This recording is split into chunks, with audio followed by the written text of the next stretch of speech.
Today I have to do a tie rod end on the Estima.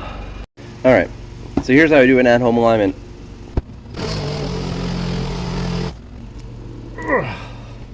Just hand tools. Ow. And remove a bit of skin off my thumb.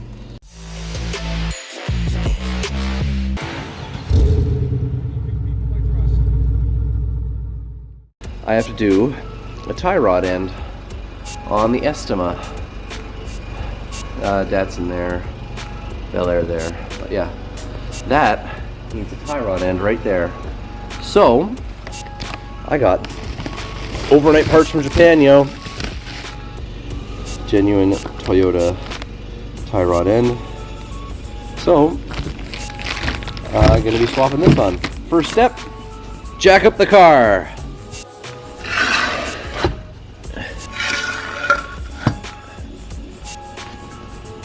That ain't going nowhere.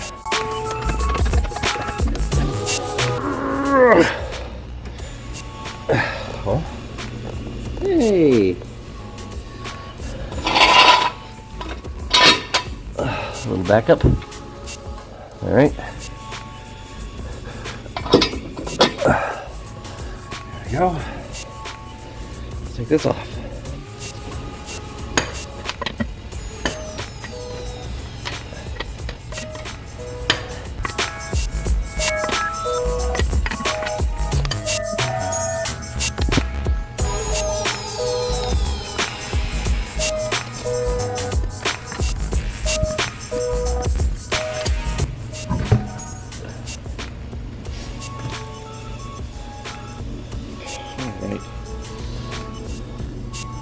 There's our tie rod end right there. That's what we're replacing.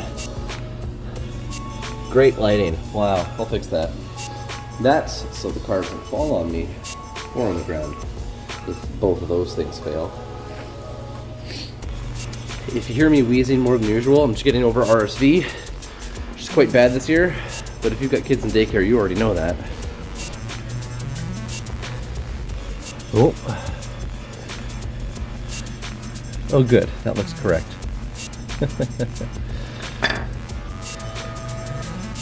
So when we undo that, we're going to count the number of turns just so we can get this relatively close, and then I'm going to show you how to do kind of an at-home alignment with a measuring tape, just enough to get you around until you can get an alignment, a proper one. But last time I did it, it was actually bang on and didn't need any adjustment, so we'll try for that again. Shop is warming up. We'll get you in the gloves.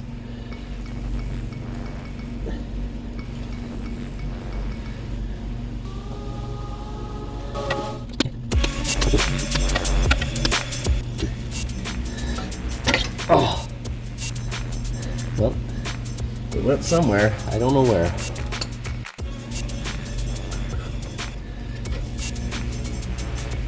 No.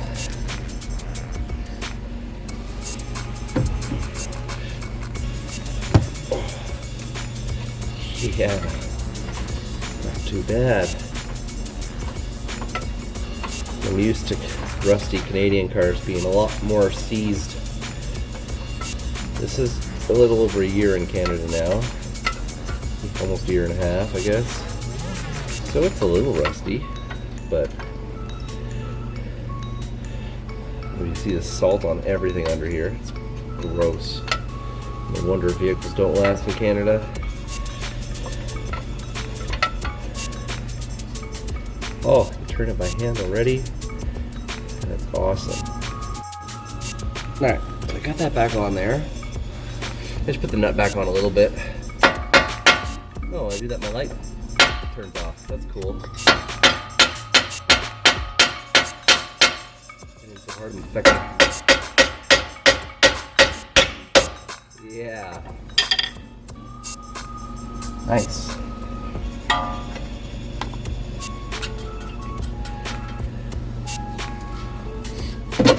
Look at that.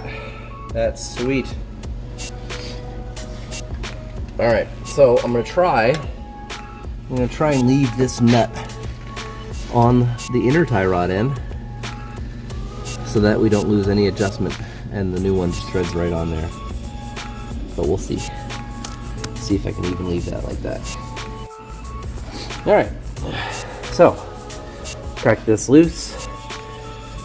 Actually quite tight, but I guess you don't want your steering components loose, so I'm not gonna complain.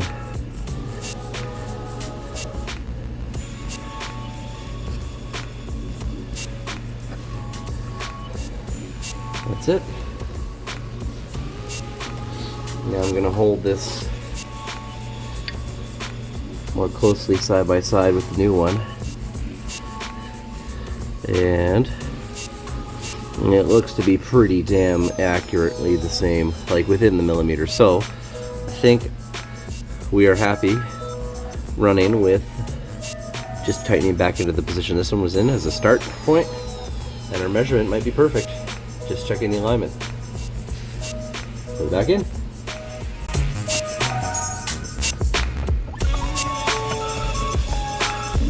That's pretty much it right there. Now,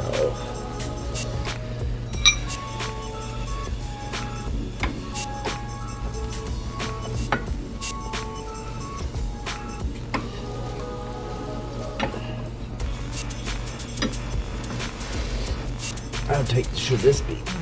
Right. I believe the spec on steering components is FT for tight.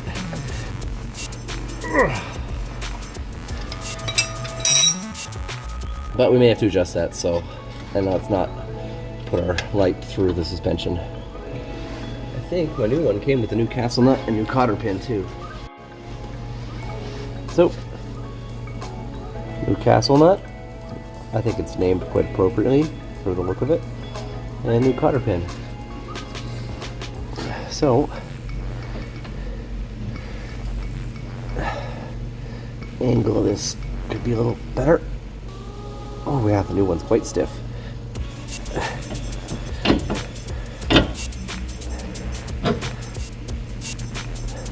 that way. There we go. There, you see that? Cancel that.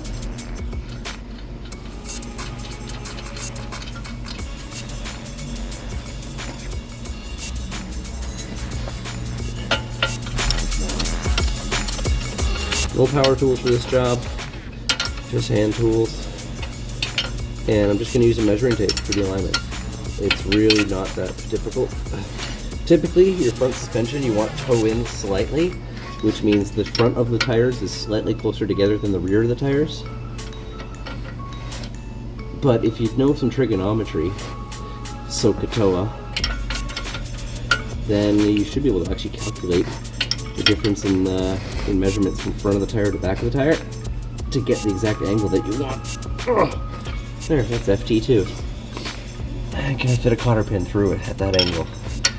Perhaps maybe a little less FT. There, that FT. Cotter pin. Boop. You have to make the sound when you put it through. It has to go boop. And I like to fold both the ends over. Ow. And remove a bit of skin off my thumb. That always helps. There. That can't come loose now. And that's really tight.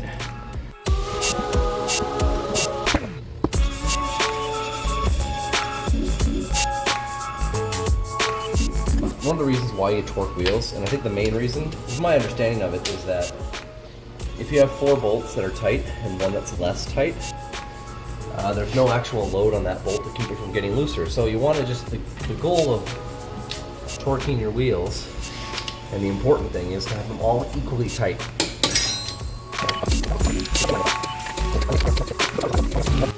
Alright, so we got the wheel on. I'm going to lower this down. I'm going to roll it back and forth a little bit just to get the suspension settled into the right spot. And then the way I do my at-home alignment, the way I've done it before and been successful, I measure about as high up as I can on the tire without interfering with the underside of the car in the front and in the back. And then I'll take a measurement from that, however high up on the tire I am, to the back, And I use that measurement to do some trigonometry, and I can try and aim for the correct spec of toe in. But yeah, let's do that.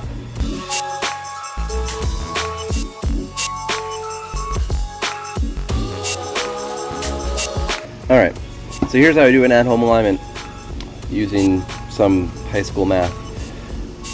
The front of the car and back of the car, you want your front tires to be either perfectly straight or slightly toe in for stability. So how toe in, how angled towards each other do you want them as maximum? Looking up this car, it seems that they want 0.2 degrees maximum toe in. Anything higher and you're going to get more tire wear, bad fuel economy, stuff like that. You do not want it below 0 because that would be toe out, and that is actually inherently unstable on a front end, especially under braking, things like that. You want your car to be stable. So I'm going to shoot for about 0.1 degrees, but we will see. So what I've done for some basic math here is I've taken the measuring tape and I've measured from the front of the tire to the back of the tire at the highest point that I can measure from left to right, because I want to know how far apart the front of the tire should be relative to the back on the left side and the right side. So I don't know if I'm doing a good job explaining this, but basically from here, I can't measure the tire up any higher. So from there to the back of the tire, it's about 23.5 inches. At the height that I can measure front to back, right? Where I can get this X measurement and this Y measurement. So 23.5 inches. And if we want 0.1 degrees per side as a maximum, then this angle here is going to be 89.9 degrees, right? This will be 0.1 up here, and this is a right angle triangle, that'll be 90. So using our high school math, you want to use SOHCAHTOA, so tangent, the angle, opposite over adjacent. If you enter in your 89.9, right, because you're measuring, right, you're getting this angle, so this is your opposite side, and this is your adjacent side. So if this is 89.9, then you put that in a calculator, and it gives you a delta between this measurement and this measurement of 573. So we know this measurement needs to be 573 times that measurement. So we do that, and it's about 0.41 inches. Now that would be replicated again on this side. So if you were to do an alignment to your 0.2 degrees, you end up with a delta between your back of the tire measurement and your front of the tire measurement of 0.082 inches. Obviously we're not going to be that accurate on a measuring tape, but there are dashes that are 16ths, and a 16th is 0.063 inches, which puts us right around, you'll be about 2/3 of the way up, 3/4 of the way up in that. So you'll be about a 0.015 or 0.15 degrees, which I think is good. So we're going to try and measure it and see if we can get a delta between 0 and a maximum of 0.082. Hard to check, hard to see exactly on a measuring tape, but I basically want to see a maximum of a 1/16 of an inch between the front of the tire and the back of the tire measurement. And it doesn't matter where I measure. I'm going to pick a nice prominent tread pattern on it, and that should be enough where I'm comfortable driving it around until I have my alignment appointment. But we'll see how it feels as well. Did that make any sense? Sorry, math. Nobody likes it. Alright, there's a nice big tread block right in the middle of the tire. I'm going to use that.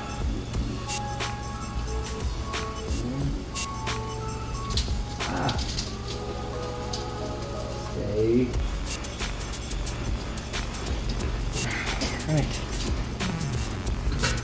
So, can you see? I can't see. Nah, shit. This thing has to be so goddamn aerodynamic and flop some plastic everywhere. Alright, so we are that tread block is 50 and 7/16 across. So ideally the back will show 50 and a half. Can I get this on the friggin' tire by myself? Ah.